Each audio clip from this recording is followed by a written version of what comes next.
छात्रों, आज हम 10वीं कक्षा की हिंदी पुस्तक में जो चौथी कविता है मन, यह पढ़ेंगे। मन इस कविता के कवि है विकास परिहार। तो पहले हम कवि का परिचय देखते हैं। विकास परिहार जी का जन्म 1883 में गुना में हुआ है। जो गुना कहाँ पर है? मध्य प्रदेश में। विकास परिहार ने 2000 से 2006 तक भारतीय वायुसेना को अपनी सेवाएं दी। यानी विकास परिहार जी ने ईस्वी सन 2000 से 2006 तक यह इंडियन एयरफोर्स में इन्होंने क्या किया है? कार्यरत रहे हैं या उसमें इन्होंने नौकरी की है। यानी भारतीय वायुसेना में इन्होंने क्या की? नौकरी कर कर देश की सेवा की। कब, कहाँ से कहाँ तक? 2000 से 2006 तक। फिर पत्रकारिता के क्षेत्र में उतरने के बाद रेडियो से जुड़े। उसके बाद ये पत्रकारिता जर्नलिज्म के क्षेत्र में आए। पत्रकारिता यानी जर्नलिज्म। और फिर रेडियो से भी यह जुड़े। साहित्य में विशेष रुचि होने के कारण आप नाट्य गतिविधियों से भी जुड़े हुए हैं। यानी साहित्य में भी, साहित्य लेखन, साहित्य वाचन में भी इन्हें रुचि होने के कारण नाट्य क्षेत्र से या नाट्य क्षेत्र में जो गतिविधियाँ होती है या नाट्य क्षेत्र में जो कार्य चलता रहता है, इससे ये जुड़े हुए हैं। अब ये जो कविता है ये हाइकू प्रकार की कविता है। तो हाइकू यानी क्या, इसकी थोड़ी जानकारी हम लेते हैं। यह जापान की लोकप्रिय काव्य विधा है। हाइकू यह विधा, साहित्य की बहुत अलग अलग विधाएं हैं। हमने देखा कि साहित्य में लिखने की बहुत अलग अलग विधाएं यानी प्रकार है साहित्य के। जैसे कविता है, कहानी है ना, दीर्घ कविता, दीर्घ कथा, उपन्यास, आत्मकथा, जीवन चरित्र, नाटक, इस तरह से अलग अलग विधाएं साहित्य लिखने की है।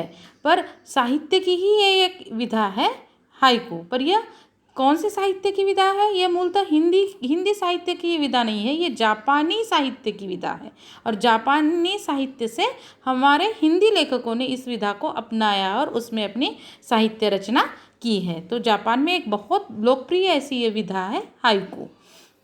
हाइकू विश्व की सबसे छोटी कविता कही जाती है। यानी कविता का एक प्रकार है हाइकू, और ये जापान का लोकप्रिय प्रकार है काव्य का। तो हाइकू पूरे विश्व में सबसे छोटी कविता कही जाती है। क्यों छोटी कहा जाता है? अब देखो, 5वें दशक से हिंदी साहित्य ने हाइकू को खुले मन से स्वीकार किया।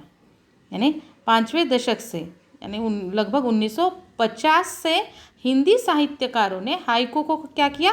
हाइकू इस कविता की विधा को, जापानी कविता की विधा को क्या किया?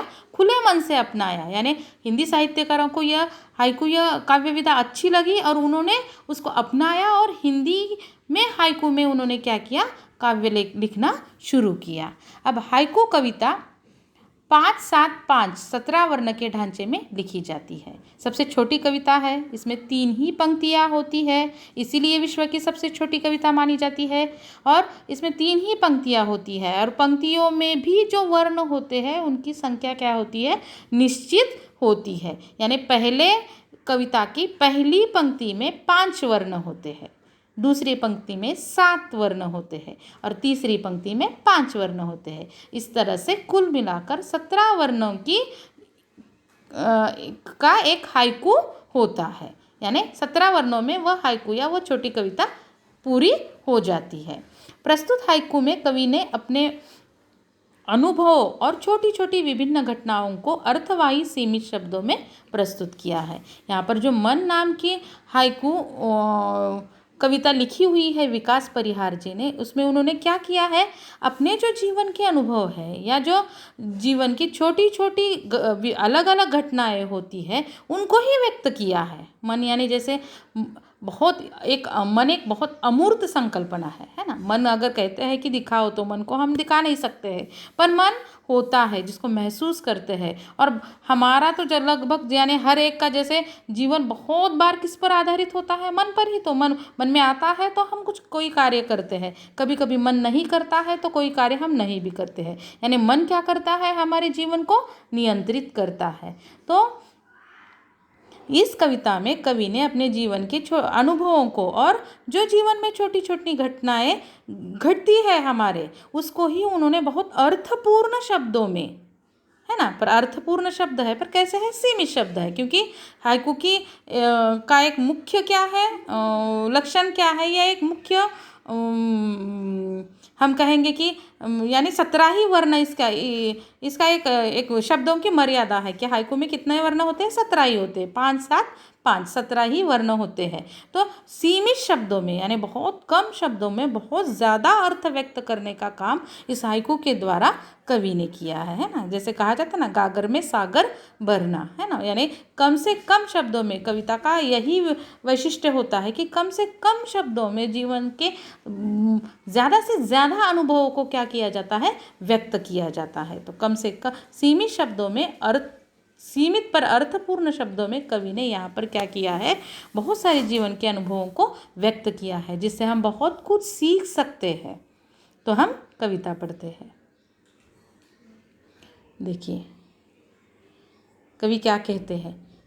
अब जैसे कि हाइकू में कहा है कि 17 वर्ण होते हैं, तो 3 पंक्तियों में हाइकू कविता होती है। तो ये 3 पंक्तियाँ देखिए। जैसे पहला हाइकू जो है, घना अंधेरा चमकता प्रकाश और अधिक।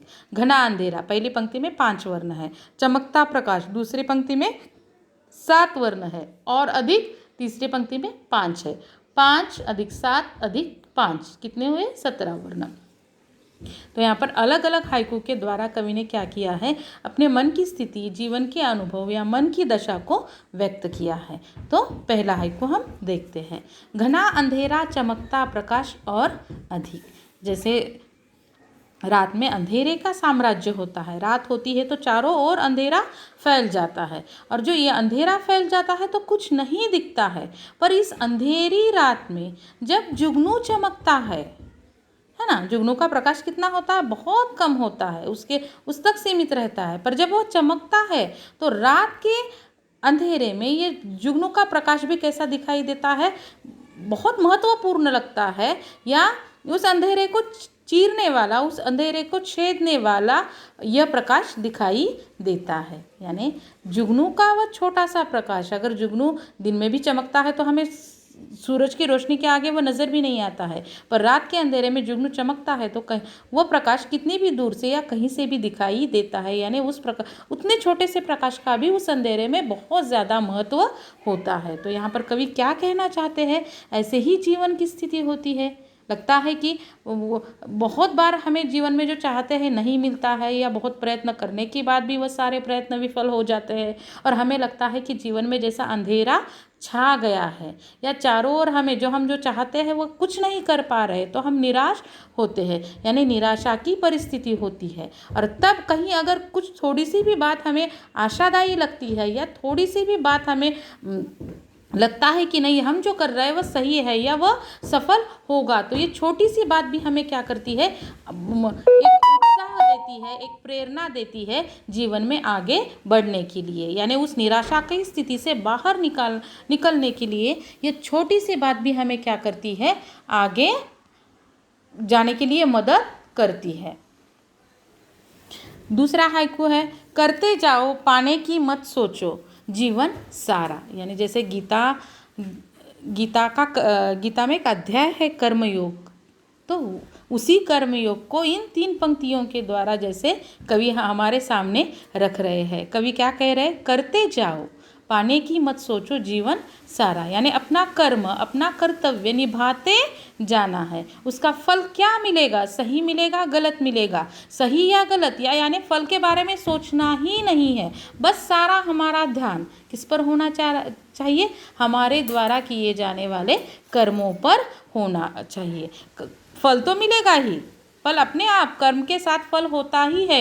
अच्छा कर्म करते हैं तो उसका अच्छा फल मिलेगा ही, आज नहीं तो कल, और बुरा कर्म करते हैं तो उसका बुरा फल मिलेगा ही। बस हमें अपने क्या करने हैं, जो हमारे कर्तव्य है, निहित कर्म है, वह करने हैं। और हमेशा जीवन में कैसे कर्म करने हैं, अच्छे कर्म करने हैं। यही सीख हमें इस हाइकू के द्वारा विकास परिहार जी दे रहे हैं कि अपना काम करो, उसके फल के बारे में मत सोचो। पहले से ही फल के बारे में सोचते बैठेंगे और काम करेंगे ही नहीं तो फल मिलेगा कैसे।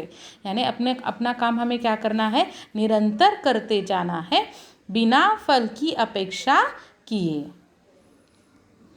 तीसरा हाइकू है, जीवन नैया मझधार में डोले संभाले कौन, है ना। जैसे बहुत सारे संतों ने या बहुत सारे बड़े साहित्यकारों ने यह सीख दी है, या संत हमेशा कहते हैं कि जीवन कैसा है, एक सागर के जैसा है, भव सागर के जैसा है। और सागर में जैसे तूफान आते हैं, सागर में सब कुछ यानी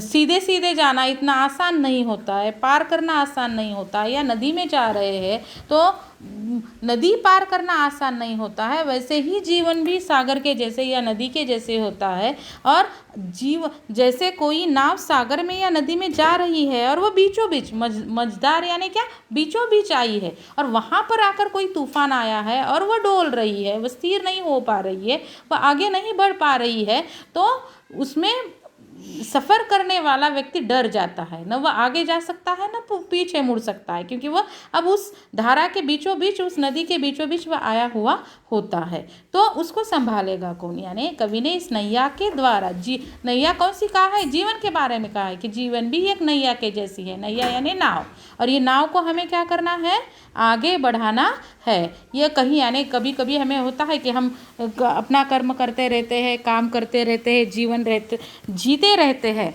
उम्मीद के साथ, आशा के साथ, अपने कर्तव्य को निभाते हुए, पर बहुत मेहनत करने के बाद भी कभी कभी हमें कुछ मिलता नहीं है और तब हम निराश होते हैं। और जब निराश होते हैं तो इस निराशा से खुद को निकालना बेहद ज़रूरी है, और खुद को निकालने के लिए कोई आएगा, इसकी राह देखते कभी नहीं बैठना है। कवि ने प्रश्न पूछा है कि संभाले कौन, तो संभालेगा कौन, खुद अपने को खुद ही संभालना है ना। निकालने के लिए कोई नहीं आएगा। किसी की राह देखते बैठेंगे तो डूब जाएंगे, वैसे ही किसी की राह देखते बैठेंगे कर्म करते हुए कि कोई आएगा मदद करेगा तब ये मैं काम करूँगा, तो किसी की राह देखना मूर्खता है। अपने आप को यानी इस जीवन के मुसीबतों से अगर बाहर निकलना है तो खुद की मदद खुद ही को करनी है ना। ये एक शेर है इकबाल का कि खुद ही को कर बुलंद इतना कि हर तकदीर से पहले खुदा खुद बंदे से पूछे बता तेरी रजा क्या है। और यही संदेश कवि ने इस हाइकू से दिया है कि जब निराशाजनक परिस्थिति में हम फंस जाते हैं, जब मुसीबत में हम फंस जाते हैं,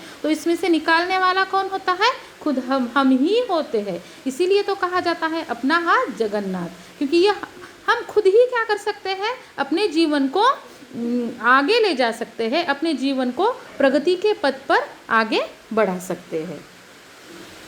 रंग बिरंगे रंग संग लेकर आया फागुन। अगला हाइकू कौन सा है कि रंग बिरंगे रंग संग लेकर आया फागुन। फागुन का जो महीना होता है उसमें होली आती है, और होली कौन सा त्यौहार है, रंगों का त्यौहार है। कभी दो तरह से बता रहे हैं, जैसे फागुन बहुत सारे रंग बिरंगे रंगों को साथ लेकर आता है। पलाश के फूल इसी समय खिलते हैं, और ये लाल लाल पलाश के फूल बहुत सुंदर दिखते हैं। जिस तरह से यह फागुन रंगों को लेकर आता है, सृष्टि में भी परिवर्तन होता है, सृष्टि भी रंगों से क्या हो जाती है, सुंदर दिखने लगती है, और जीवन में भी यह होली रंग लेकर आती है। तो कभी इस यानी जैसे फागुन महीने के साथ साथ इस सृष्टि में बदलाव होता है, वैसे ही जीवन में भी क्या होता है, कभी निराशा होती है तो हमें लगता है कि जैसे पतझड़ का मौसम है, पर दुख के बाद सुख होता ही है। तो दुख में बहुत हमें बिखर कर नहीं रहना है, दुख में हमें बेहद दुखी होकर, निराश होकर सारा अपना हौसला नहीं गंवाना है। हमें हमेशा याद रखना है कि दुख के बाद सुख आता ही है। तो हमें संयम होना चाहिए, हमें कार्यरत रहना है, और इस सुख की प्रतीक्षा करनी है कि कभी ना कभी जीवन में क्या होता है, सुख आता है, तो उत्साह के साथ, आशा के साथ अपना जीवन जीना है। आगे क्या कहते हैं देखिए विकास परिहार जी, कांटों के बीच खिलखिलाता फूल देता प्रेरणा, है ना। गुलाब का फूल जो होता है वह किसके बीच में लगता है, कांटों के बीच में, यानी चारों ओर से वह कांटों से घिरा हुआ होता है, फिर भी वह अपना सौंदर्य नहीं छोड़ता। कांटे हैं तो हम गुलाब हमें पसंद नहीं है क्योंकि उस पर कांटे हैं, ऐसा कभी हम कहते हैं क्या, नहीं। कांटों के बावजूद ये गुलाब हमें क्या है, बेहद अच्छा लगता है, क्योंकि इसका सौंदर्य और इसकी खुशबू हमारे मन को क्या कर देती है, प्रसन्न करती है, हमें प्रेरणा देती है। तो ये फूल सिर्फ खुशबू और सौंदर्य से ही प्रेरणा नहीं देता, ये फूल हमें ये सिखाता है कि इन कांटों के जैसे कांटे होने के बावजूद वह अपना सौंदर्य कम नहीं करता है, वह अपने सुगंध को कम नहीं करता है, वह अपने अपना सौंदर्य सुगंध बिखेरता ही रहता है इस सृष्टि में, वैसे ही कांटों के जैसे हमारे जीवन में भी कुछ लोग होते हैं जो हमारे पांव खींचने की कोशिश करेंगे, जो हमें नीचे ढकेलने की कोशिश करेंगे, या जो हमारे जीवन में बाधाएं उत्पन्न करेंगे। तो ऐसे कांटों जैसे लोगों के रहने के कारण हमें दुखी नहीं होना है, या हमें अपना काम नहीं छोड़ना है, या हमारा आनंद, हमारा उत्साह हमें नहीं छोड़ना है, बल्कि ऐसे बाधाएं उत्पन्न करने वाली परिस्थितियां या बाधाएं उत्पन्न करने वाले लोग होते हैं तो दुगने उत्साह के साथ, दुगनी प्रेरणा के साथ हमें अपना कर्म करते रहना है। ये प्रेरणा जैसे गुलाब देता है, तो गुलाब के जैसे ही हमें भी जीवन में आने वाली कांटों रूपी बाधाओं में क्या करना है, अपना कर्म करना है, और अपने कर्म से हमें क्या करना है, सब पर छा जाना है। तो फूल से हमें ये प्रेरणा लेनी है। भीतरी कुंठा आँखों के द्वार से आई बाहर, यानी निराशा अवसाद। कुंठा यानी क्या, निराशा या अवसाद। तो जीवन में, यानी जैसे कि जीवन एक चक्र है, तो ये चक्र जैसा होता है, तो ये चक्र जो हमेशा घूमता रहता है, वैसे ही जीवन में सुख और दुख दोनों होता है। कभी सुख कभी दुख, है ना। कभी आशा की स्थिति होती है तो कभी निराशा की, कभी कुछ मिलता है तो कभी कुछ हाथ में आया हुआ छूट जाता है। तो ये निराशा कैसे बाहर आती है, आँखों के द्वारा, यानी आंसुओं के द्वारा हमारी निराशा क्या होती है, व्यक्त होती है। खारे जल से धुल गए विषाद मन पावन, है ना। जब हम रोते हैं, इसमें भी कवि यही कहते हैं कि मन जब आहत होता है, मन जब दुखी होता है, तो ये दुख ये कैसे कैसे व्यक्त होते हैं, इंसानों के द्वारा, अश्रुओं के द्वारा वो रोने लगता है। और ये अश्रु कैसे होते हैं, खारे। यानी अब यहाँ पर दो तरह से कवि कहते हैं कि जब हम दुखी होते हैं तो रोते हैं, तो ये दुख क्या हो जाता है, हल्का हो जाता है। दूसरा इस तरह से है कि जीवन में किसी गलतफहमी के कारण, या कभी जीवन में इंसान के हाथ से बहुत गलतियां हो जाती है, पर इन गलतियों का एहसास जब उसे हो जाता है, और पछतावा जब उसे होता है, और पछतावे के अश्रु जब, या आंसू उसके आंखों से जब ढलते हैं, तो ये आंसू क्या कर देते हैं, उसके मन को फिर से शुद्ध कर देते हैं। यानी जो गलती उसके हाथों से हुई है, उसका पछतावा हुआ है, और उस पछतावे में वह किस तरह से व्यक्त होता है, पछतावा उसके रोने से व्यक्त होता है। तो यह क्या होता है, सारे मन की निराशा धुल जाती है इस खारे जल से, आँखों के अश्रु रूपी खारे जल से सारे मन की निराशा, विषाद, दुख क्या हो जाते हैं, धुल जाते हैं। या और मन फिर से पावन यानी पवित्र, मन फिर से कैसा होता है, शुद्ध होता है, पवित्र होता है। यानी कभी कोई गलती भी होती है तो गलती का अगर पछतावा होता है तो फिर दोबारा हमारे हाथों से वह गलती नहीं होती है, और हम एक अच्छे इंसान बनने की एक क्या है, एक स्टेप है कि पछतावा होना। ऐसा तो होगा नहीं कि इंसान के हाथों से कभी गलती हो ही नहीं, गलती तो होती है, पर उसका पछतावा होना, वह गलती समझ में आना, और वह गलती सुधारना, और जीवन में बाद में वह कभी गलती न करना, तो जिससे मन शुद्ध होता है, और ये क्रिया है जीवन की। ठीक है, अगला हाइकू है, मृत्यु को जीना जीवन विष पीना है जी विषा, है ना। जीवन सादा सरल किसी का जीवन नहीं होता है, जीवन तो संघर्षों से भरा हुआ है ना। जैसे हम कहते हैं कि ईसीजी जब निकाला जाता है, और ये ईसीजी में हम देखते हैं कि कोई अगर दिल की बीमारी है, हृदय से संबंधित कोई बीमारी है, और ईसीजी निकाला जाता है, तो ईसीजी की लकीरें कैसी होती है, ऊपर नीचे जा रही होती है। और जब तक ये ऊपर नीचे जाती है, तब तक हमारा हृदय या हमारा दिल क्या कर रहा है, ठीक तरह से काम कर रहा है। जैसे ही ये सीधी हो जाती है, यानी जीवन खत्म, यानी जीवन संघर्षों के बिना होता ही नहीं है, जीवन में उतार चढ़ाव आते ही है। तो यानी ये जीवन जीना, यानी कभी कभी ऐसा प्रसंग आता है कि लगता है कि अब कुछ हो ही नहीं सकता है, और इस निराशा की स्थिति में ही बहुत सारे लोग क्या करते हैं, आत्महत्या जैसा कदम उठाते हैं। तो कवि क्या समझाना चाहते हैं, जीवन तो संघर्षों से भरा हुआ है, इन संघर्षों से, इन मुसीबतों से हमें लड़ना ही है। इन संघर्षों से लड़ना या इन मुसीबतों को झेलना और इनसे पार होना यानी ही विष पीने जैसा है, यानी वो बहुत मुश्किल है, पर हमें ये करना ही है। और जिसमें जी विषा यानी जीवन जीने की तीव्र ललक या इच्छा, और ये होती है इसीलिए इंसान हर मुसीबत पर क्या करता है, विजय पाता है। और ये तीव्र इच्छा, जीवन जीने की तीव्र इच्छा या ललक हमें होनी ही चाहिए, तभी यह जीवन में आने वाली बाधाएं या मुसीबतें हमें कैसी लगेगी, छोटी लगेगी, जीवन उनसे बड़ा लगेगा। जीवन में अपना जो लक्ष्य तय किया है वह हम प्राप्त करने के लिए भरसक प्रयत्न करेंगे। ये जिजीविषा जब तक हमें नहीं होती है तब तक हम ये प्रयत्न करेंगे, ये खत्म हो जाती है तो हम मुसीबतों के आगे घुटने टेकते हैं, और मुसीबतों के आगे हमें घुटने नहीं टेकने हैं। यही कवि कहना चाहते हैं। बहुत बहुत सुंदर संदेश कवि ने इसके द्वारा दिया है कि जीवन जीने की तीव्र इच्छा हमें क्या करती है, हर मुसीबत से लड़ने की हमें क्या करती है, क्षमता हमें लाती है। हमारी क्षमताओं को, हमारे संयम को, हमारे धैर्य को यह जिजीविषा क्या करती है, बढ़ाती है। और हर एक में यह जीवन जीने की तीव्र ललक या यह जिजीविषा होनी ही चाहिए। आगे क्या कहते हैं देखिए कवि, मन की पीड़ा छाई बन बादल बरसी आंखें, है ना। मन हमारा जो, जैसे कि मैंने पहले ही कहा कि मन कैसी है, एक अमूर्त संकल्पना है, अमूर्त दिखती नहीं है पर बहुत हमारे जीवन पर नियंत्रण करने वाला ये मन होता है, जो दिखता तो नहीं है पर छाया हुआ होता है। तो मन जब दुखी होता है, मन को जब दुख दर्द होता है, पीड़ा होती है, तो ये पीड़ा कैसे व्यक्त होती है, अश्रुओं के द्वारा व्यक्त होती है ना। और इन्हीं अश्रुओं को क्या कहा है कवि ने कि बादल, जैसे बादल छाते हैं आकाश में तो बरसात होने लगती है, और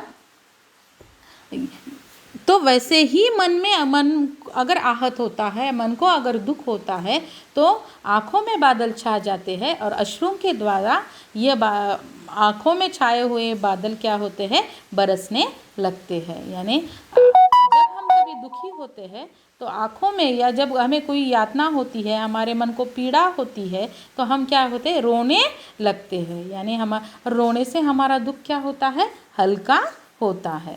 चलती 7 पटरिया रेल की फिर भी मौन, है ना।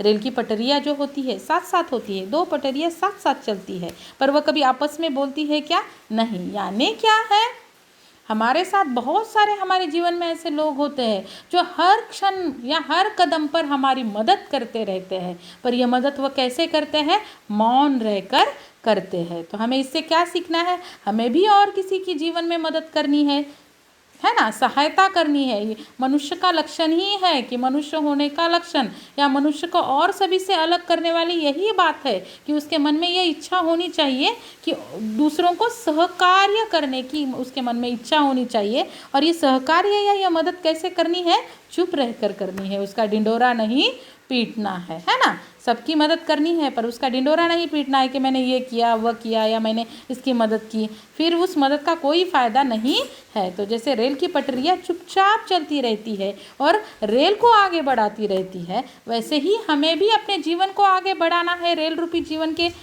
को आगे बढ़ाना है, और औरों के जीवन को भी आगे बढ़ने में जिसको ज़रूरत है उसको मदद करनी है। यही मनुष्य होने का लक्षण है।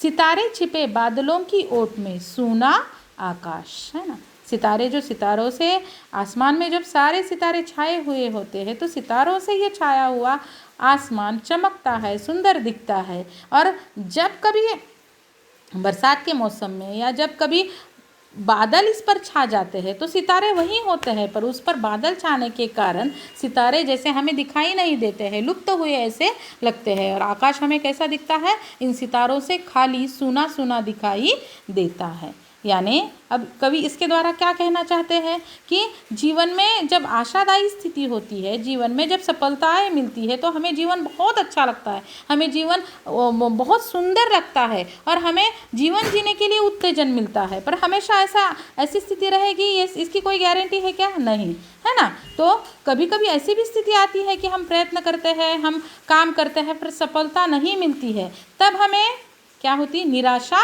लगती है। तो हमें तब निराश नहीं होना है। हाँ, तो उस स्थिति में अपने आप पर संयम हमें बनाए रखना है, उस स्थिति में हमें धैर्य रखना है, क्योंकि फिर से क्या होगा, उस स्थिति के बाद फिर वह बादल हट जाएंगे, तो जैसे फिर सितारे चमकने लगेंगे, सारा आकाश फिर सितारों से भर जाएगा, वैसे ही हमारे जीवन की वह स्थिति निकल जाएगी निराशा की, तो फिर से हमारा जीवन क्या हो जाएगा, आनंददायी बन जाएगा। यानी हमें बिना निराश हुए अपने कामों को करना है।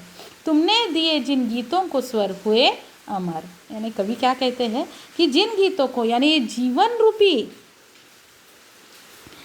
गाने को तुमने जो ये स्वर दिए हैं वह कैसे हुए हैं, अमर हुए हैं। यानी अब ये कवि का कहना यह है कि हमें हमेशा कर्म करते रहना और ऐसे कर्म करना है कि हमारे बाद भी उन कर्मों के द्वारा इस दुनिया में हमको लोग याद करें। हम शरीर तो मर जाता है पर कर्म हमेशा याद रखे जाते हैं। जब शरीर कर्म ही कुछ ऐसे नहीं करते हैं तो मरने के बाद सब उस व्यक्ति को भूल जाते हैं, पर कर्म अगर अच्छे करते हैं तो वह व्यक्ति मर भी जाता है तो भी सदियों तक उस व्यक्ति को उसके कामों के द्वारा क्या किया जाता है, याद रखा जाता है, बार बार उसका उदाहरण दिया जाता है। हम जो ये पढ़ते हैं, इतिहास में पढ़ते हैं, या ये हम जिन महान लोगों के बारे में बार बार हम उनके उदाहरण देते हैं, उनके बारे में पढ़ते हैं, उनसे प्रेरणा लेते हैं, वो लोग आज हम में उपस्थित नहीं है। वह उनकी मृत्यु हो गई है, पर उन्होंने जो कर रखा है उसको हम क्या करते हैं, याद करते हैं और अपने जीवन को उसी तरीके से जीने की कोशिश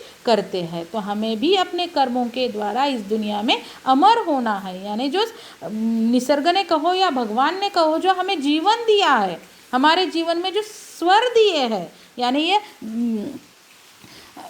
जीवन जो मिला है उसे हमें क्या करना है, एक सार्थक जीवन कर जी कर हमें क्या करना है, उसको एक अर्थ देना है। यानी अपने जीवन को सार्थक अपने कामों के द्वारा, अपने कार्यों के द्वारा बनाना है और इसके द्वारा जीवन में अमर होना है। यानी कृतज्ञता व्यक्त करनी है उस भगवान को कि उसने हमें एक इतना अच्छा जीवन दिया। अब जब ये जीवन मिला है, ये जो स्वर मिले हैं, तो ऐसे ये जीवन जीना है कि हमें अपने कार्यों के द्वारा अमर होना है। सागर में भी रहकर मछली प्यासी ही रही, है ना। सागर में मछली रहती है पर खारा पानी वह पी नहीं सकती है तो वह प्यासी रह जाती है। अब इस मछली के उदाहरण के द्वारा कवि इस हाइकू में क्या कहना चाहते हैं कि जिस तरह से सागर में यानी पानी में रहने के बावजूद मछली प्यासी ही रहती है, तो इंसानों का जीवन भी कुछ ऐसा ही होता है। बहुत कुछ उसके पास होता है पर कुछ थोड़ी चीज़ें नहीं होती है तो उसकी तृष्णा में, उसकी प्यास में वह छटपटाता रहता है, उसके पीछे भागता रहता है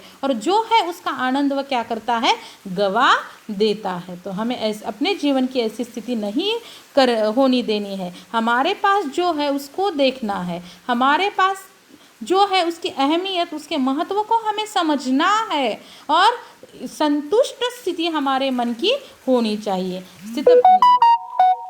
तो यह संदेश कवि हमें इस हाइकू के द्वारा देना चाहते हैं। तो आशा करती हूँ बच्चों कि आप लोगों को यह कविता अच्छी तरह से समझ में आई होगी। बहुत अच्छा संदेश इस कविता के द्वारा कवि ने हमें दिया है कि अपने मन को किस तरह से समझाना है, किस तरह से प्रेरणा देनी है अपने मन को, किस तरह से अपनी जिजीविषा को बढ़ाना है, किस तरह से निराशा की स्थिति से हमें बाहर निकलना है। ये सारी बातें कवि ने बहुत ही सुंदर तरीके से, बहुत ही कम शब्दों में पर बहुत ज़्यादा अर्थ व्यक्त करने वाली इस हाइकू के द्वारा हमें क्या की है, ये संदेश हमें दिया है।